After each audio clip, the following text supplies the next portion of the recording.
Get the Friendo Club set up today and get access to over 700 Going In Raw bonus episodes, our monthly Big Blue predictions challenges, and the ability to ask questions at Going In Raw. We also offer the Steven Larson comic book and exclusive Friendo Club t-shirt. Just hit join here at youtube.com/Steven Larson or go to patreon.com/Steven Larson to sign up.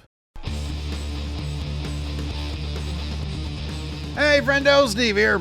Hey, Larson. And welcome back to Going In Raw, the only pro wrestling podcast you need to be listening to. It's Wednesday, which means it's time for us to take a look at your pro wrestling hot takes, and then we talk about them, Larson. We're on the road to WrestleMania, so I would imagine, a bunch of these hot takes have to do with WrestleMania. Am I correct? Yeah. All right, great. Of course, right now we've got our WrestleMania 3 retro review. We went retro, and you can check that out right now. But of course, we're in the here and now. This is not 1987. This is 2025. First up, from Joker Smiley. Joker Smiley says, the Gunther Jey match is the worst storytelling for a Mania World Championship match ever. Oh, come on. You're nodding. You're for the people in the audio crowd. I'm going to tell you what Larson's doing right now. He's nodding his head back and forth as if to say, nah. Okay, fine, smart guy. What's an even worse one? The build to Mania 31 between Roman and Brock. Shit, that's what I was going to say when they're doing the tug of war. That's just off the top of my head. Miz, John Cena at Mania 27. Miz was literally taking a back seat to tell the story of John Cena and The Rock having a match the following year. Yeah, I agree with that one.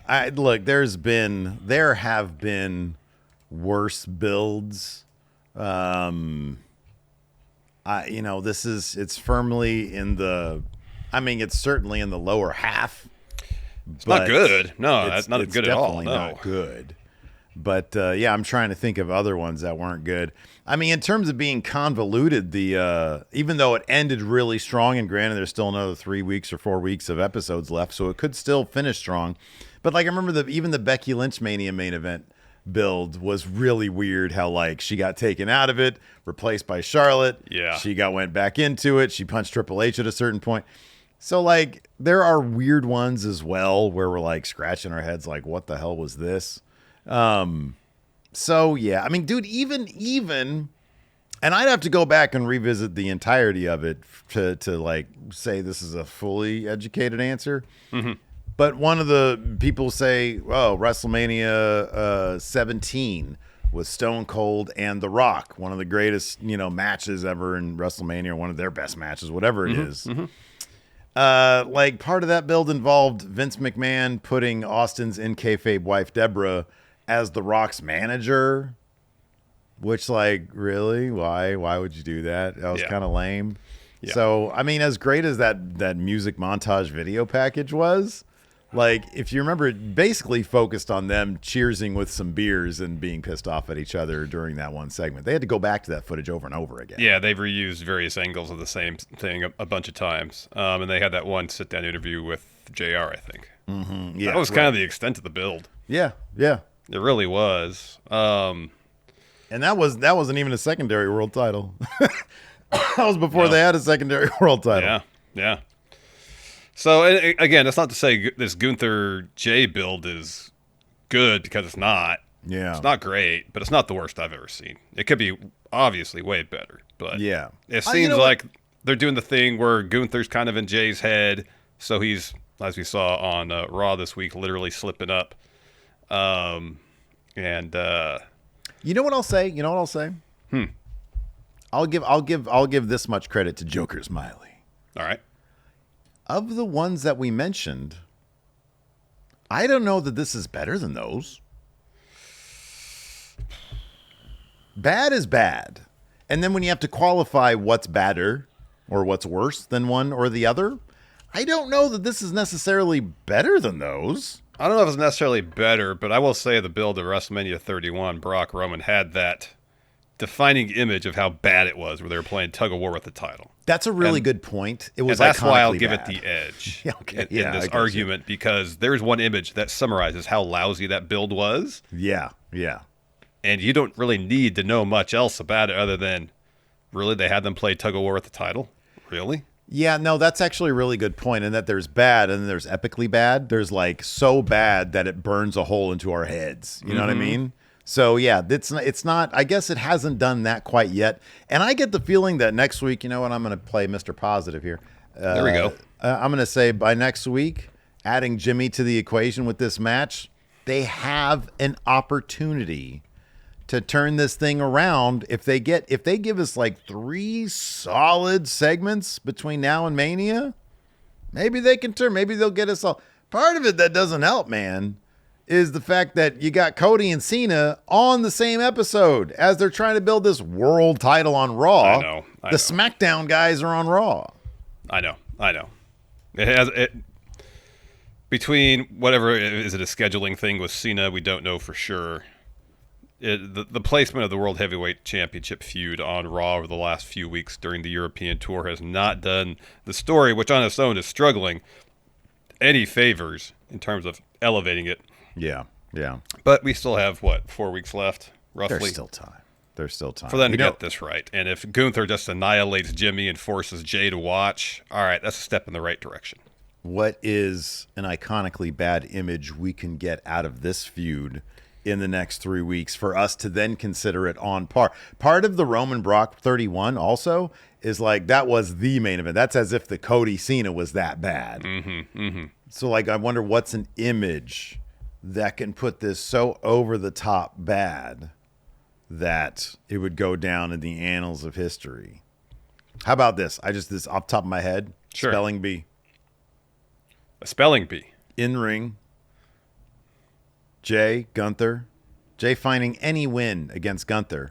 He's like, hey, Oos, English is your second language. So let's go ahead and have a spelling bee. And then Gunther wipes the floor with Jey. I think that would be iconography as bad. Probably did not use that word right. But it'd be an interesting word if you do a spelling bee. Not that it's because it's terribly hard, but it's a long word, so it seems like it'd be harder. Can you use it in a sentence, please? Well, Steve just said. ICONOGRAPHY. Ding, ding, ding. Look at that. And Jay's like, damn, Oos. Don't beat me again. Now I'm 4-0. Oh, the one-word spelling bee? Yeah, exactly. Yeah, it's just one. Just one word.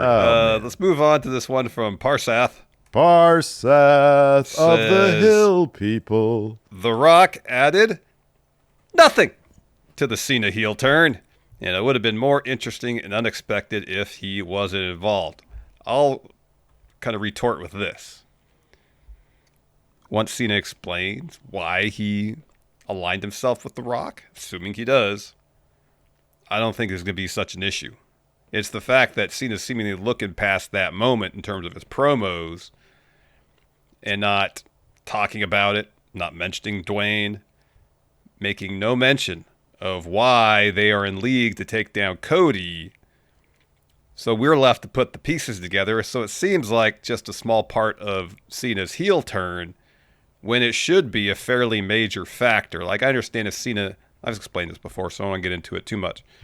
If Cena had been harboring these resentments towards the fan base for years, The Rock gave him an opportunity with his offer to then channel his frustrations into his pursuit for the 17th title, and we're getting bit by bit Cena's rationale for it. Eventually, him talking about The Rock. All right. But right now, it just seems like he's looking past The Rock. It's like Elimination Chamber didn't matter to a degree. And I feel like until Cena says something about The Rock, it's going to feel like just one small detail, Elimination Chamber bit of the story, as opposed to what should really be a huge part of it. Yeah, so I guess so. I don't disagree with anything you're saying. The first clause of this hot take, The Rock added nothing to the Cena heel turn. I think Mr. Parsath of the Hill People is also saying sort of big picture because he hasn't been referenced since then. Yeah. I think if you take just that first clause at face value, in the moment he added a lot Because it was like there's the backstory of him saying, Cody, I want your soul and all that stuff. And then just the pure imagery, again, the iconography. I don't even know what the definition of that word is. But the visual of Cena and The Rock, and then Travis Scott there too, all standing side by side is a really strong one. You can kind of extrapolate from that. Cena's lost every match in like a million days. And so he needed The Rock in some way, shape, or form in order to turn that corner into winning wrestler. Certainly somebody who at the very least could beat Solo Sikoa. He would need to be at least that to challenge Cody Rhodes. Yeah. And so you got to think that there is there's a piece missing that you're talking about that he just hasn't explained yet.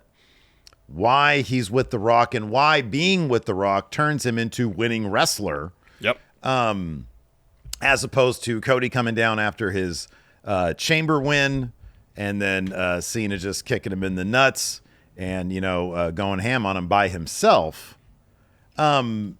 If he did that by himself, it's still like, okay, well, I'm not terribly convinced. No, okay, so now he's bad. But, like, was being good holding him back? Is that the idea then? Which I guess could be something that could be explored. Maybe, yeah. But at the same time, being good led him to be a 16-time world champion. The breadth of his career, So. Yeah, right. That's a great counter.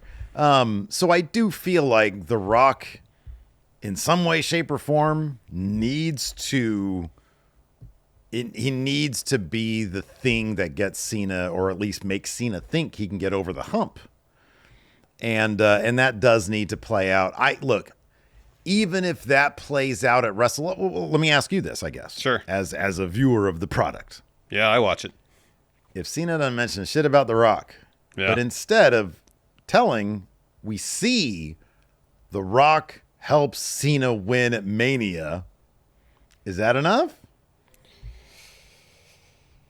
I'm a proponent of show, don't tell. So I think in terms of filling that plot hole, yes. I think people would really enjoy, and maybe that's why they're not doing it, a segment with Cena and Rock just chewing up dialogue. Dude. And healing it up. I know. But again, maybe that's why they're not doing it, because so much of what Cena seems to be doing with his heel turn is, I'm not giving people anything they want. Yeah, dude, but come on. Like, that's such a meta thing. Like, he aligned with The Rock. There should be some stuff there just within the concept of the story, not what he's giving us or not giving us. Maybe they're just like, hey, they're in the car, they're out running errands together. Anything. I want interaction, but I want verbal interaction, dialogue between the two of them. It's like, hey, come with me. I got to go to the grocery store. I'm out of toilet paper. Let's go. Yeah, right. We're like, are you saying you've got shit butt John Cena? Dwayne, I will not confirm or deny the presence of feces on my rear end.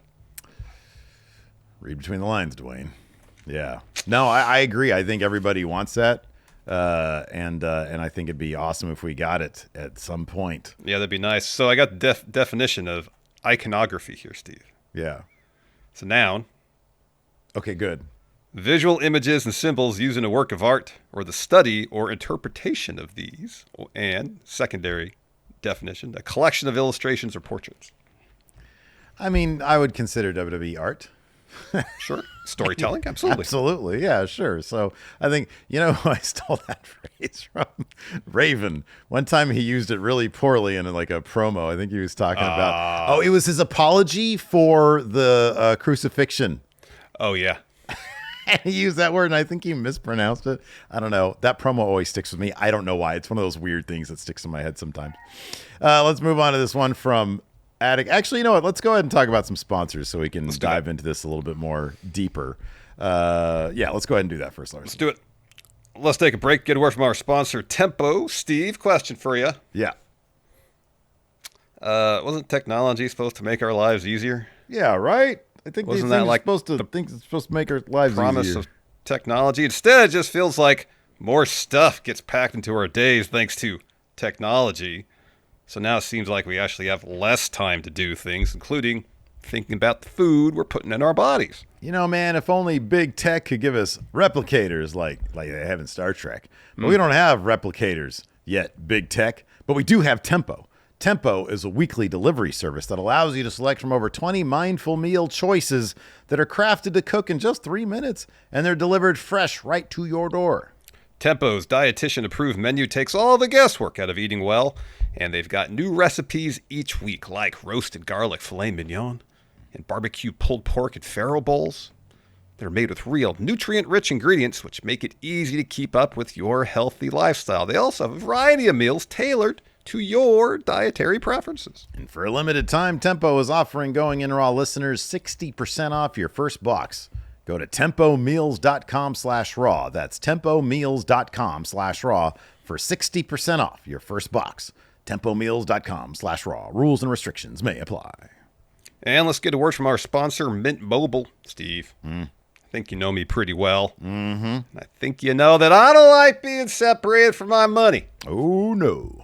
Unfortunately for me, traditional big wireless companies seem to enjoy separating me from my money. And I gotta say, after all these years, I've gotten pretty fed up with the huge wireless bills, the bogus fees, and the free perks that actually cost me more money in the long run. Oh, Big Wireless has done it again. Ugh.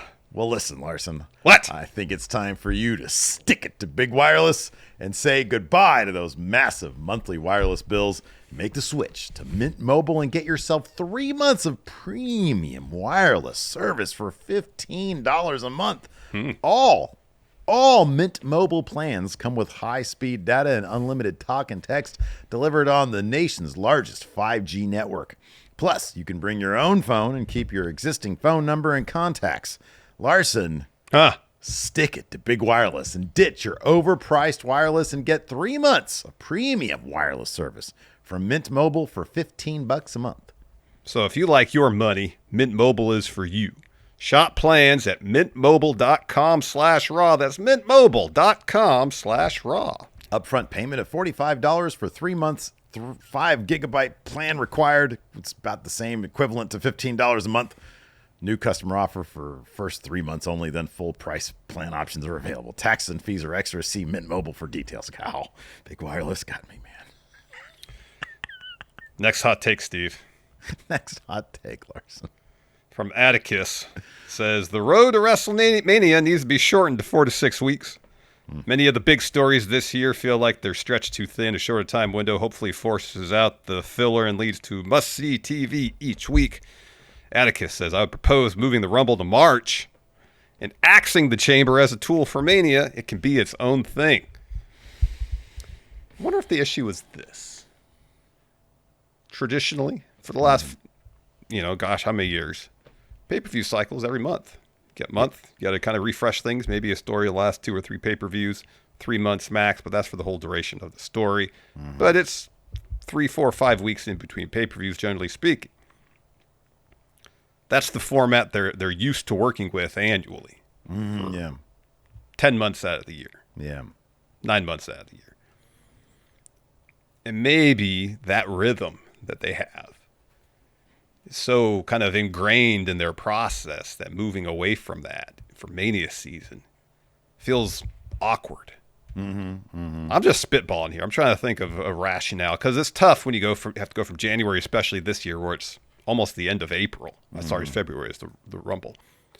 So you're going almost 3 months, 3 full months, almost, for your road to WrestleMania. That's longer than normal because usually Mania is early April, sometimes late March.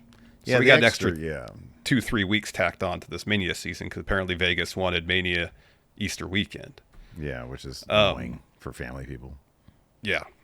So I'm just trying, but even it's not like underwhelming builds to WrestleMania are an isolated thing. We just mentioned WrestleMania 31. Build of that show wasn't great. No. There's a lot of WrestleManias where the build hasn't been great, but the show is delivered. So Yeah, no, man, I feel you. I do think there is something to be said for what you're saying in terms of structurally speaking. I suspect, and again, this is an area that they are not very transparent about, but the creative process, especially with WWE, I'll never forget CM Punk talking about how precious TV time is, and that's why he was so upset with Hangman. That's why he claims he was so upset with Hangman for going off script. He's like, dude, like, this is TV. Like, they spent a lot of money on this, and we need to stick to the script. Probably had more to do with the fact that Hangman seemed to be shoot blasting him. But regardless, I understood what he was saying. And it did kind of underscore I understand Vince would come in sometimes and rip up a script and be right into the last minute. Seems like Triple H is a more regimented guy, a more deliberate guy. Mm-hmm. And I suspect this, I'm not going out on a limb, I don't think, that writing all that television every single week is a really difficult task and requires an obscene amount of coordination. It's not just Triple H sitting there on his typewriter, click-clacking away like he's Stephen J. Cannell. Mm-hmm. There's like a lot of people involved in this situation, a lot of egos involved in the situation, and politics being played, et cetera, et cetera. And that's not to make excuses, but yeah, when you dick with the schedule, it's kind of, in my opinion, not dissimilar too much from what we see with SmackDown. How like they're doing great at 2 hours, moving to 3 hours, they have no idea what they're doing. Mm-hmm. Because they're not used to it, and then you got to shuffle around a lot of stuff, and it's like not just adding an extra 40 minutes, it's like restructuring everything you do. And so I would imagine that the road to WrestleMania is kind of similar to that, is like any time you are extending the... And on top of that, Triple H wants to do this thing now where the road, let's be honest, starts at War Games. Mm-hmm. And he's trying to tell these long stories, and I still think the guy's kind of figuring out how to do it most effectively. And on top of that, you have to plan for contingencies now, apparently, because The Rock may or may not show up. And I feel like that probably has a trickle-down effect. And again, I'm not offering up excuses for why the creative might be underwhelming. I just think that shit's probably really hard, and maneuvering it. And I don't think it could be as easy as, doing stuff on the fly. Oh man, I got a great idea with this week. Let me go ahead and do this. It does seem that like there does need to be more creative energy spent on, for example, Jey versus, Gunther, obviously. But getting back to the heart of this hot take, doesn't need to be shortened to 4 to 6 weeks. Then you run the risk of some of the long-term stories feeling kind of rushed, making it to Mania. Yeah. I mean, I just think that everything probably needs... I don't know. Again, we're not there. Just needs to be better, I guess. Yeah, I think the answer is better. The one specific thing here, though, is... Let's just focus on this one specific thing. Sure. The Chamber being involved as basically a secondary Royal Rumble. Are you yay on that or nay on that? Definitively, yay or nay?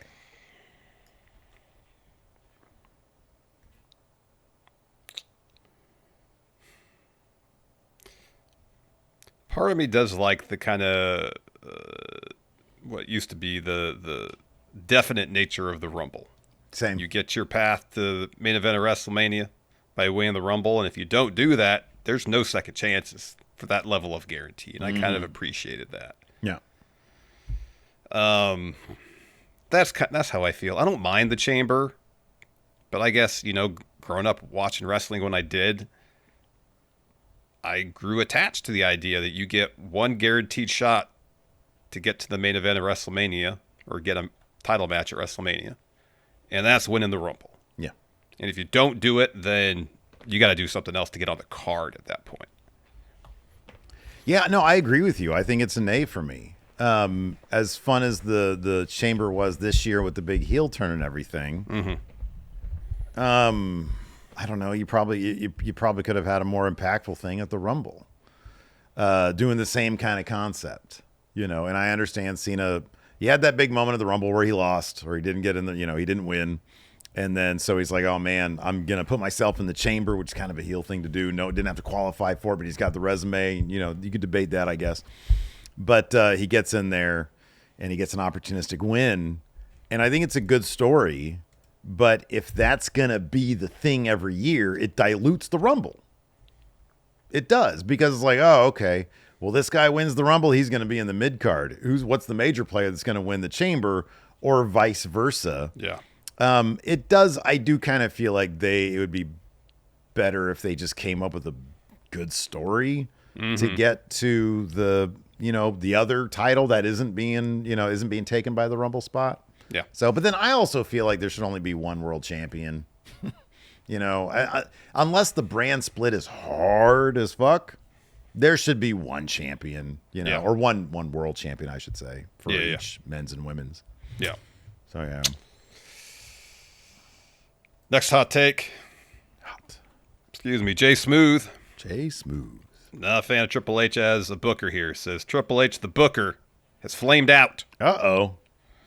No storyline currently is good because the creative, some wrestlers are so good, mentions Owens, Drew, Io, and Bianca, and are making the best out of subpar booking. Flamed out is a strong term. Crashed out, washed out.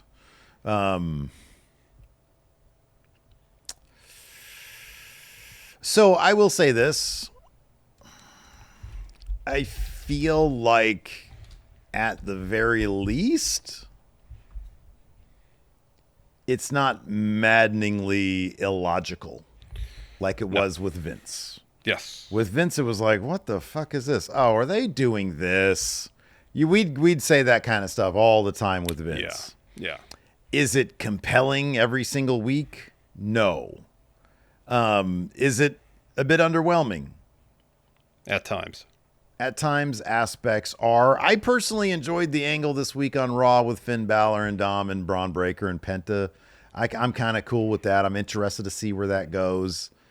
I like, and he mentions in my name here, the sheer chemistry and charisma and force of character that's driving the women's world title. And then you introduce Madcap Adam Pearce to the equation. And I'm like, oh, Bianca's going to special guest this sudden rematch. That's crazy. That's kind of cool. So I don't know, man. I feel like I am on one hand more willing to see how these next 3 weeks play out than I would have been with Vince. Mm-hmm. And we've had a couple of really great moments. We had Jey winning the Rumble, and that was an awesome moment. Cena's heel turn was an awesome moment. Jade coming back at Chamber was an awesome moment. We've had some pretty damn good moments. Yeah. Let me ask this. Do you think people are, I'm going to get killed for this one. How do I phrase this without coming off like a total shill? Maybe if I phrase it right, I'll actually become a shill and they'll pay me for my thoughts. All right. To push their propaganda. Are we asking too much? I mean, when you get down to it, being a wrestling booker is finding motivation for people to pretend to fight in the ring. Yeah, right. I mean, I think part of it is we got spoiled with the bloodline stuff. Yeah. We got really spoiled with probably the best story ever told in the world of pro wrestling on a weekly basis. We would have spells where week after week, just riveting segments, character development, story arcs, people changing, tension between characters. And we just don't get that as often now. It's true. And even like the damage control stuff leading up to Bayley's win, it was like week to week, it was like, ooh, what was that side eye? Ooh, what was that glance? Yeah. Io's talking in Japanese. Does Bayley understand? Oh my God, she does. Yeah.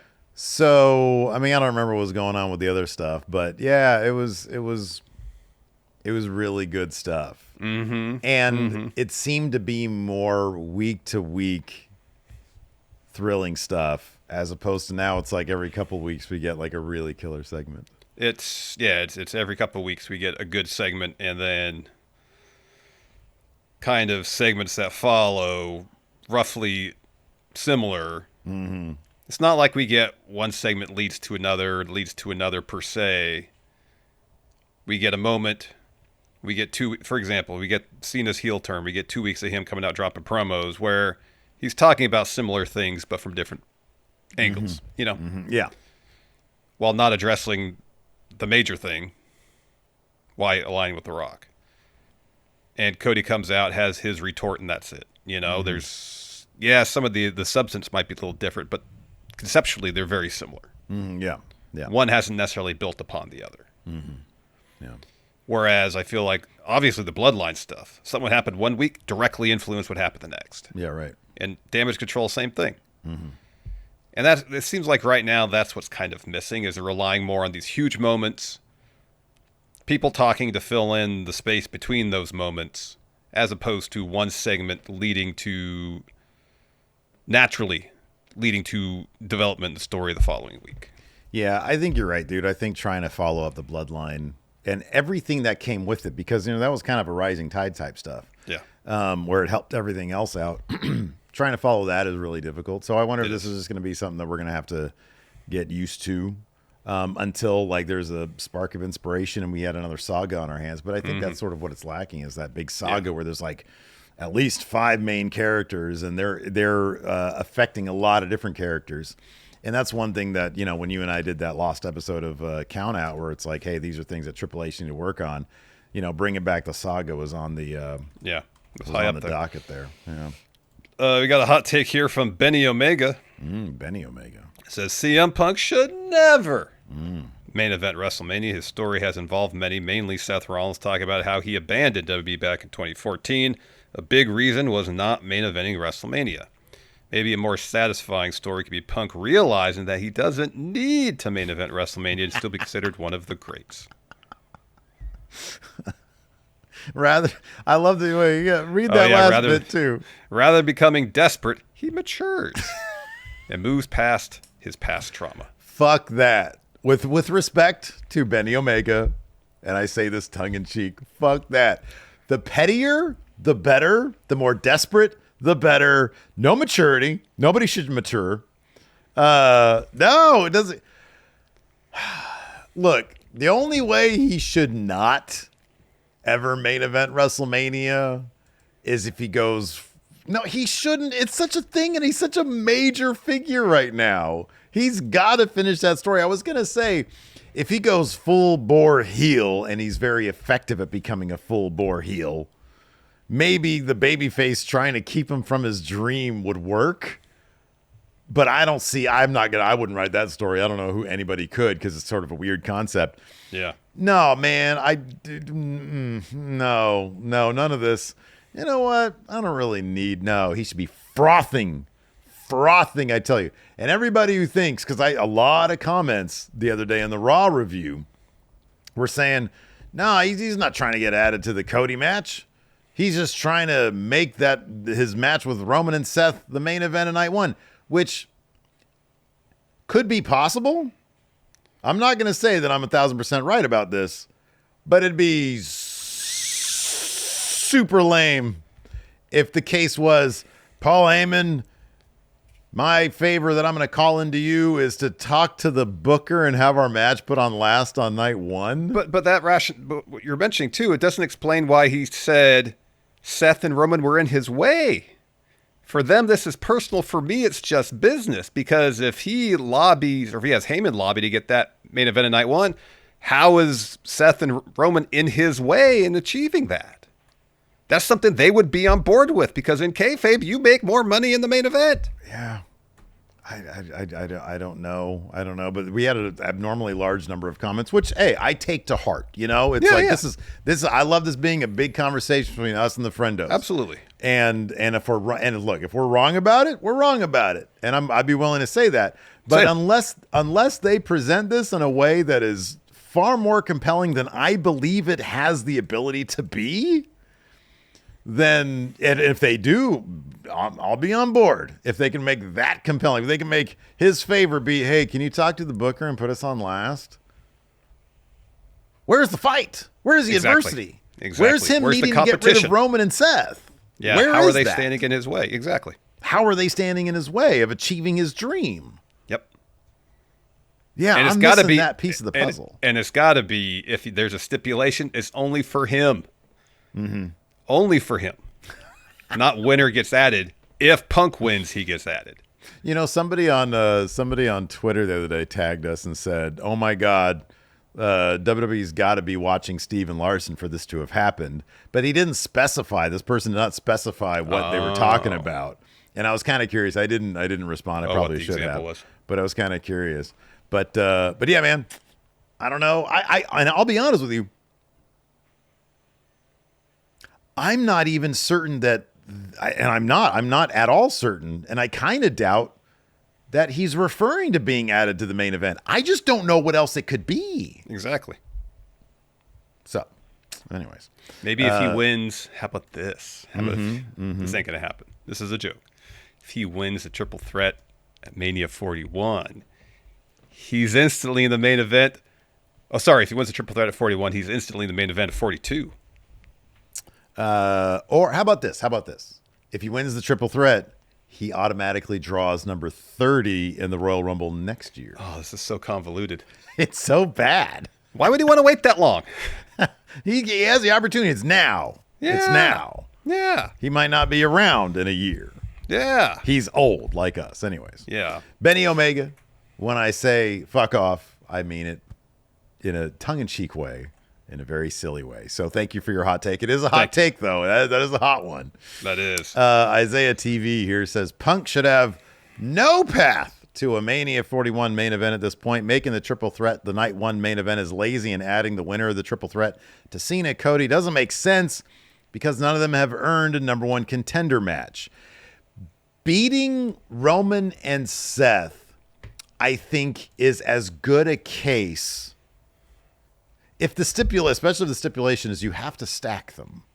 Oh, wow. If Roman says, Punk, I'll give you a favor, but you got to do what I did in the main event of WrestleMania. It shows Daniel Bryan and Edge, and their faces are blurred out like Ric Flair's real angle world where you don't see their championship. faces at all, yeah. Yeah, it's just their crotches. Two wrestlers underneath Roman, yeah. I don't think they'd go that ridiculous with it, but I would say beating the Shield, the top two of all time members of the Shield, I would say that not a terrible qualifier for somebody to get into the main event the next night. Yeah. Yeah. I will say this, though, thinking about it. Would it undercut Punk's case and really diminish the idea of the night one main event if this main event in night one? I guess what I'm trying to say is if this main event's night one, well, Punk gets his main event, doesn't he? Win or lose. Well, okay, and then but if he's not boy. satisfied strictly with the main event at night one, he wants the night two. Well, that kind of undercuts in the eyes in terms of WWE's presenting it that night one and night two are roughly on equal standing. This would have to not main event night one. It would have to not main event night one. Yeah. Yeah, they really got themselves into a pickle here because his whole dream is I want to main event WrestleMania. The last match of the show. Yes. Roman, well, yeah, but given that they always, Sami Zayn has told him, I've main evented WrestleMania. When I say last match of the show, I mean last match of the weekend. Yeah, no, I get it, but he doesn't specify that. And WWE doesn't want him to because they want us to think that night one main event is a main event. And so, like, you're telling me that the star power of Roman Reigns, that's why, honestly, like, boy, we're running in circles here. But they should have clarified that, like, for example, either Jey Gunther or the women's world title is the night one main event. Because then you take CM Punk's dream away, and then he's got to fight for it. Because you can't tell me that potentially the star power of Roman, Seth, and Punk shouldn't main event night one. A very good case. Especially with something of that magnitude on the line. And then you add the stipulation. Yeah. It's a mess. It's a mess. But maybe, hey, you know what? Maybe the friendos are right. Maybe we've made it a mess, Larson. Maybe that we're could overthinking be. I just don't know how else to interpret things. It's a fun conversation to have. It is. Canaldo Bruno here with a hot take says WrestleMania 41 will be really good and people will forget the lackluster build to Mania because it always happens. Look at WrestleMania 31. Everyone forgot the build sucked, but everyone remembers how good that Mania was. Oh, did we? Did we forget Canaldo? I'll never forget. Where's that stupid? Hold on. You know, I'm gonna put this on the video version for people. Roman Brock tug of war. This is literally if you're gonna say this, I get it, but if you're gonna say this, you have to choose something better than what I'm about to show you as an example. Because generally speaking, I kind of agree with Canaldo. that it's like people kind of forget what the build is if the show's really good. But you can't say that about this image right here, which I know you can't see, Larson, but I'm very familiar with. This was so egregiously poorly done. This was awful. That being said, I actually agree with this hot take. I think that the build isn't so bad. I think it's just sort of mid right now, and the Cena stuff is actually pretty good. Yeah, there's some good, but yeah, there's a lot of stuff that's not that compelling. Yeah, like we made the comparison to when Triple H was booking takeovers. There's a lot of times the build of takeovers, it's like, all right, there's a bunch of this tough people who like to fight. That's the stories, but the match is always delivered. Dude, as long if WrestleMania delivers in a major way and has a lot of really awesome moments to it and some good wrestling, people won't care about the build. They won't, unless there's something as bad as a tug of war spot. True. Yeah, you cannot look at WrestleMania 31. You cannot look at that. Tim Owens with the hot take says the pull-apart brawl is the most overused booking tactic in wrestling. It's incredibly lazy writing, and Triple H is the worst offender. Okay, so I will say Triple H is probably the worst offender when it comes to using the pull-apart brawl. We know that. And I would say it's lazy. Yeah. Doesn't mean it's not cool if done right. That's the important thing. Yeah. Like Tiffany and Charlotte had a cool pull-apart brawl. But then Punk and Roman and Seth, not cool. That was lame. Cool. That was a lame brawl. They're all pointing the WrestleMania sign at each other. That was super lame. So Triple H, look, but here's the thing. It was an idea. Didn't quite maybe land the way they had wanted it to, at least to us. But then, you just, okay, well, what should we do different next time? They all stand on the vomitorium and point at the sign and then jump off of it. Is that cooler? Maybe that taking turns jumping off the vomitorium on the other two. Could be. That could be cooler. All right. So they'll try it next time. So you got to come up with different ways to make pull-apart brawls even cooler. Like, dude, I'm sorry, but all those pull-aparts with Braun Strowman and Bronson Reed, where they would end up falling off a lot of stuff, those are pretty cool. And that's what you need, is that kind of, same with Tiffany when she jumped off the Tron. Yeah, you need that climactic moment where it all kind of, culminates. Yeah. And the Punk Seth Roman one didn't really have that. That's all pointed at the sign. Yeah. It was kind of beneath them because we wanted to hear them talk. Exactly. Andre Holly. Andre Holly, yeah. Next hot take here says Nia Jax was the real MVP of the women's division last year, but doesn't get the credit she deserves.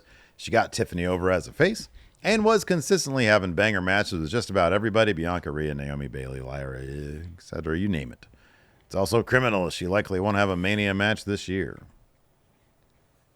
Yeah, I agree with this. I thought no lies Nia are was told. doing. Yeah, no lies told here. I thought Nia was having a fantastic run up until she dropped that title to Tiffany. Seemingly, she's not going to get a one-on-one rematch for it. Seems to be the case. Yeah. I guess she did, but had a wonk finish. So, yeah, it doesn't seem like she's poised to have a Mania match either, which is a bummer because she had a really good 2024 and early 2025. She did, yeah. When I thought about it, like that Slammy's video we did, she probably should be. It's like her and Liv really had a killer 2024.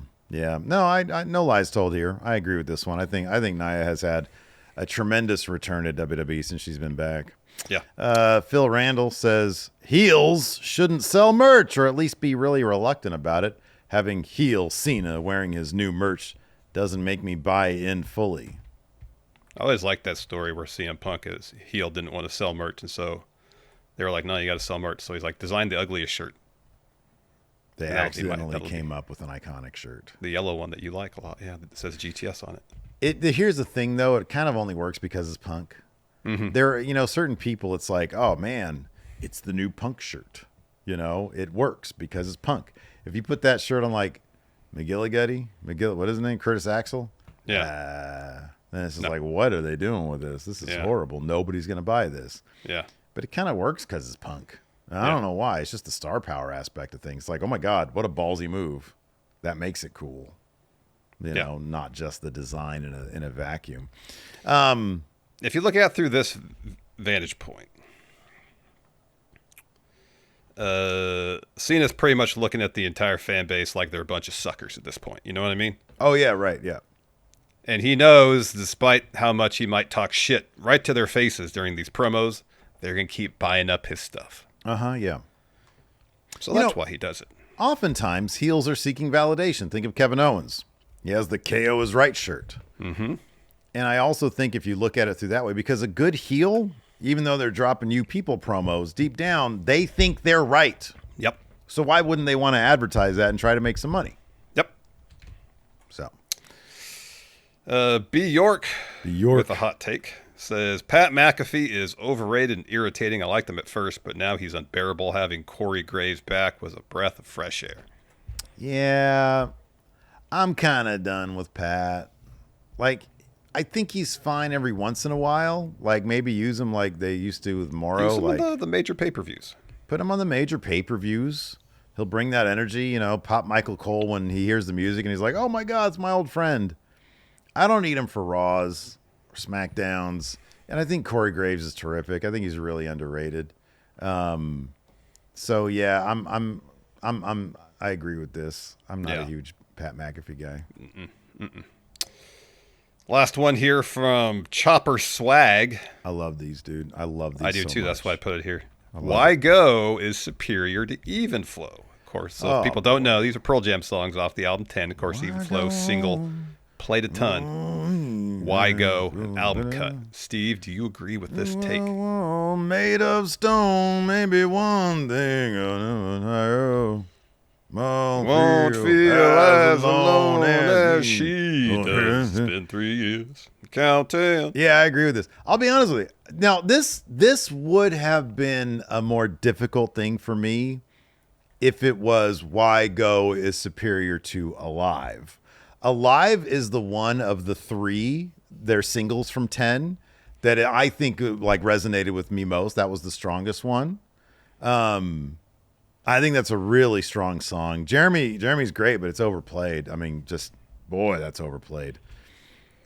I was never a big Even Flow fan. I thought it's too mid-tempo. You know, Why Go Home? That's the thing that I think 10 and those early recordings have. Them dudes were hungry. I think literally hungry. I think they were like, we got no money. Maybe they got a decent advance. I don't know for 10, but Why Go is a hungry ass song.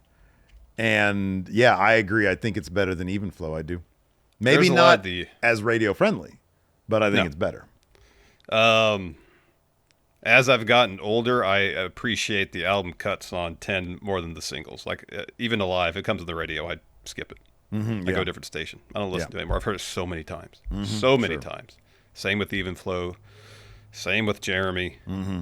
So my go-to album cut off 10 is Deep. Well, he sinks himself deep. That's a great song. That's a dark-ass song, too. It is. That's a dark song. I like it because it sounds so different than anything else on the album. Yeah. Like what was the one you didn't like? I forget. There was one that was like Garden or something. I don't like Garden. How does Garden go again? It's got the real intricate guitar intro. Even when the album came out, that's the song I always skipped. I never really cared for that one. Yeah. And because you don't even know how it goes, I'm guessing. Oh, I will walk through your garden of stone. Yep, never liked it. Yeah, I'm down with that. I like that. I think there's not a song that I don't like on that album. I would probably, I'd probably. I think I don't skip Alive when I put on 10, but I usually skip Even Flow, and Even Flow is just a mid-tempo song.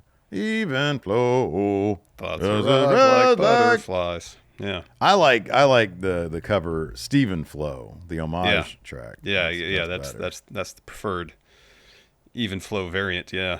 Yeah. So yeah, no, Why Go? Yeah, keep on sending in your look. I'm opening up a really gnarly Pandora's box here. You guys know a good grunge hot take is gonna make it as the last one on the show. It's gonna make it on the show. Now, if that opens up 10 friendos throwing in grunge takes, you're not all gonna get in. Hey, I'll even expand this past grunge. If you want to talk about 90s indie rock, alternative rock, toss in 80s too, because man, 80s as well. 80s, yeah. bring it. Yeah. If it Yeah, speaks to make 'em us, we'll good. use it. Make 'em if good. it speaks to us, we'll. Also, I will almost guarantee Steven Larson hot takes will find a place here. If it's about us, I will always go in there. I'll look for it. I'll put it in here. Don't bring any of this candle box is better than Alice in Chains type stuff. They're just trying to get a reaction from us. That ain't making it on the show. All That's right. dishonest. Don't be dishonest. Don't be Yeah, we don't need any disingenuous. disingenuous stuff. Disingenuous is what I meant. Yeah. If you got a legit hot take about grunge, indie rock, alternative rock of the 80s and 90s, Let's hear it. Let's hear it. bring it. Yeah. All right. That's going to do it for this edition of Hot Takes. Thanks everybody for tuning in. Appreciate it. Till next time. We'll see you guys around. Goodbye.